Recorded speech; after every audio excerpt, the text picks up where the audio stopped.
Good day mga katart! Nandito tayo ngayon sa SM Masinag and we're visiting Haro Haro.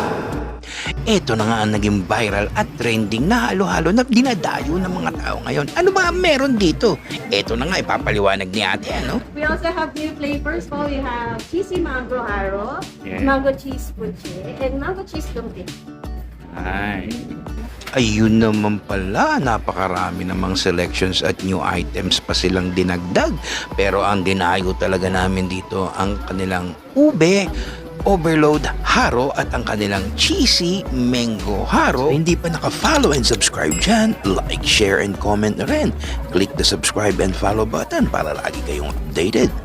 At eto na nga, kita naman ninyo, ice shaving at yellow pa lang ng haro-haro, may flavor na. And to top it all, lalagyan pa yan ng ice cream at cheese. Ganyang kadami ang laman at sahog ng